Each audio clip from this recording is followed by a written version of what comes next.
This is the 37th video in the Flow Certified Professional Online Training Series.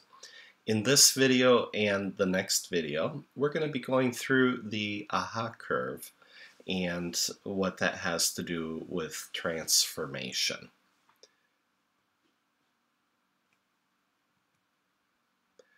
We're going to do this, like with everything else, looking at this through the four lenses on transformation, individual, team. In the next video, we'll go through product and organization. We're going to talk a little bit about the law of averages. For me, this was a real aha moment that I had about, 10, 15 years ago, where doing a lot of program management and looking at the portfolio of projects that we were working with or that I was working with. On the average, you'll have one that performs really well, two or three that might perform as you expected, and maybe two or three that didn't do anything close to what you wanted them to do. But on the average, if you have that distribution on about every 7 projects, you're going to be okay. The other aha moment that I had was that you don't need everyone with or coming up the AHA curve in order to double your team, program portfolio, and organizational velocity. It's just really interesting to see that play out. So we're going to use the 4-box, and in these 2 videos we're going to look at individual and team in this first part A, and in part B we'll look at enterprise and the Agile coaching, so the product and organization lenses. And we're going to go through each of the pictures as well. This is what our moms want. And this is probably what our moms think about each one of us. We can do no wrong. But the reality is that our parents raise us. They try to breathe into us the values and attitudes that will make us productive members of our society and organizations. And so from that perspective, your character counts. And so your character is going to be with you when you're an individual. It's going to be with you when you're on a team, working with the product owners, program managers, process managers, line managers, business owners, and your character's still going to be there when you're working with portfolio and executive management and the C-suite. And so it's really important to pursue excellence in this area and become the person you would want to work with. Now, we know what our moms want.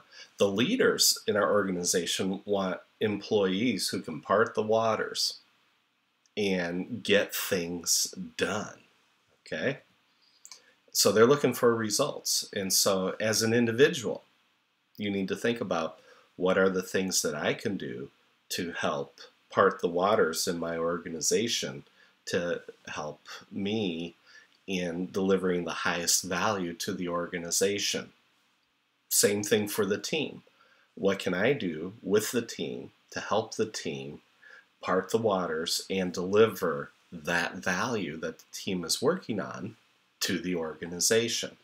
Same for the product, program, process, line areas. What can we do to support the teams so that we can deliver this product, impart the waters, and deliver it to the customer? And the same holds true at the organizational level. Most of as we've talked when we talked about the teal thinking, this sort of mirrors that. Your organization leaders want individuals, teams, and products that deliver remarkable results. And if you can part the waters, you can deliver remarkable results consistently, and you can duplicate that regardless of what team you might be working with.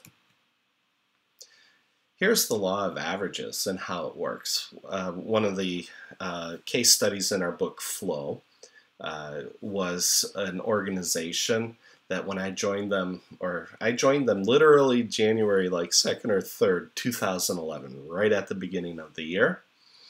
The year before I arrived, they were able to deliver 58 projects a year, and they had like over 260 projects in the queue. So that meant that they had about 4.5 years worth of work to get done. Okay? And you could probably use a distribution curve that somewhere had people who were teams that were struggling, some that were going through the motions, some that were performing, and the outliers, there was very few teams that were considered high performing. And on the next page, you can see that 4 years later, we had gone from 58 projects a year, and these were medium-sized projects on the average. We moved the center line, and we doubled the results. We got people over the line, as I call it, and you got 124 projects a year by 2013. And also by 2013, we had delivered over 290 projects total in the backlog. So in 3 years, 11, 12, 13, in 3 years, we were able to deliver 10% more projects than what was in their total backlog. We did it in 3 years, and it was going to take them originally almost 4.5. So you do the math on 18 teams costing well over $1 million a year. That was way over $20 million in value add, just in budget savings to that organization. That is real money, people. And remember, on the average, you'll be okay. And I like to talk about the law of averages and the flaw of averages. But the law of averages still applies, and for me, that was a major aha moment when I realized that. When I tried to use the bell curves with some of my colleagues in Sweden at a consulting company, no less, you could just see the people glazing over and the smoke going out of their eyes. And in frustration, I walked up to the board and drew this picture. And I call it the aha curve. And I said, look, you've got a bunch of people down here struggling, a bunch of people here going through the motions. This line here is where they actually start to add value to the organization. Because even teams that are going through the motions are going to deliver some kind of value to the organization. Might not be what you want. And same for the performing teams. A majority of your performing teams are going to add value, but maybe some of them aren't. Your high-performing teams should all be adding value consistently. And so what happened is I've got like 2, and then it should have been 7 X's here in these, but it was pretty much bell distribution on the teams when I arrived. And we went from 2 struggling teams down to 1 struggling team in this bubble. And this is from 2011 to 2013. We went from 7 struggling teams down to about 5 teams that were struggling.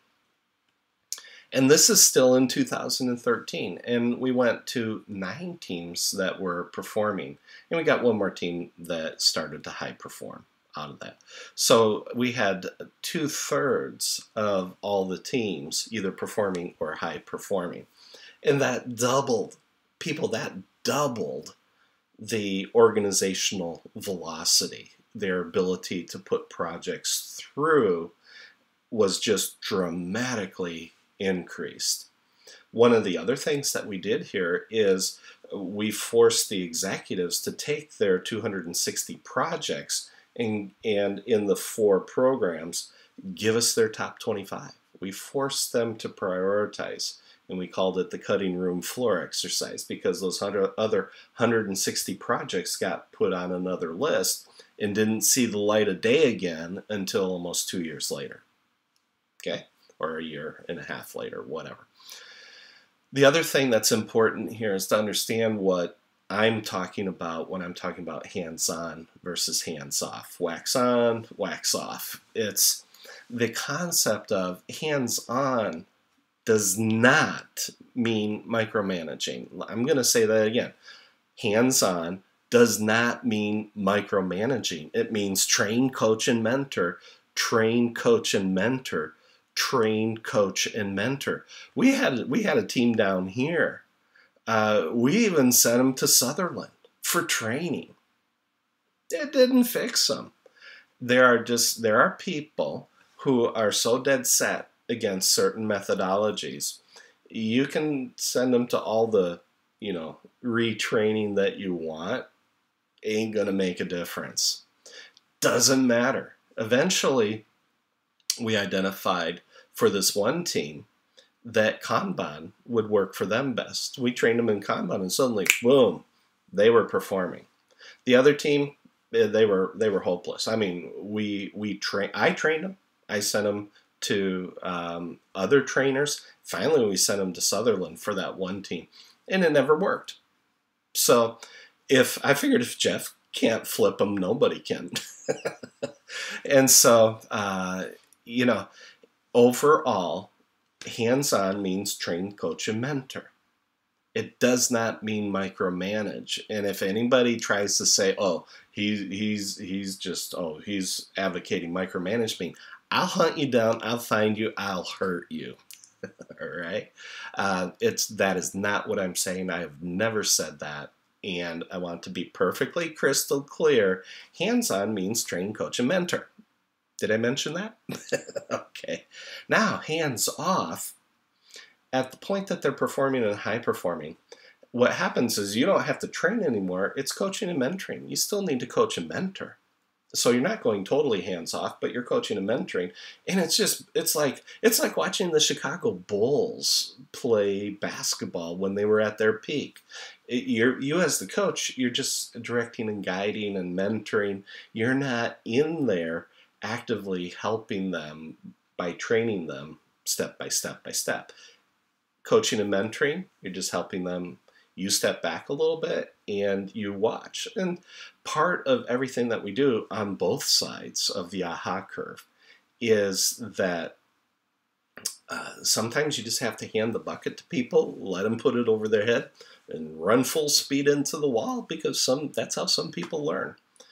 And getting over the aha curve, getting over that point where the light goes on and people go, "I get this, I can do this, we're going to succeed."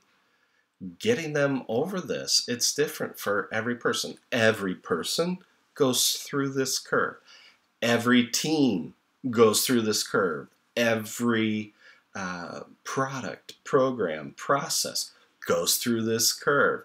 Every portfolio goes through this curve. And as you're building that up organization-wide, this is why transformation is a very long-term commitment. Now, we were able to transform this organization in about 1.5 years, max 2 years. What we achieved, other executives at other companies that were competitors, they said, "How did you do that so fast?" And our leadership, our CTO and COO, they just grinned and said, "Oh, we happen to have really good people," which was true. They had really good team members overall, and it was a delight to work with them. Now, that doesn't mean that friction didn't arise, but use the friction analysis and you can resolve those items. But between prioritizing and getting the teams up the aha curve, you don't need everybody with to win. Okay?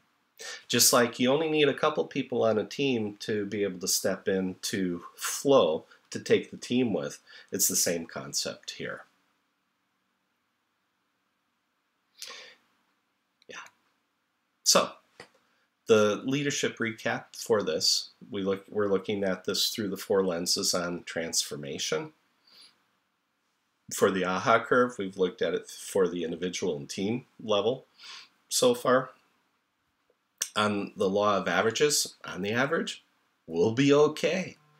And the really important thing is you don't need everybody with or up the aha curve in order to double your team, program, portfolio, and organizational velocity. That's a really key point for you guys to be taken away. So start thinking about which tools from Flow you're going to use for doing transformation scaling and rollouts. The AHA curve is extremely powerful tool for doing that, and in the next video we're actually going to show you a little bit how we measure with this. And so you want to get individuals up the AHA curve, use the 4R model. If you're getting the teams up the AHA curve, use the 4D model and the team health check, and you're going to see some of those later as well.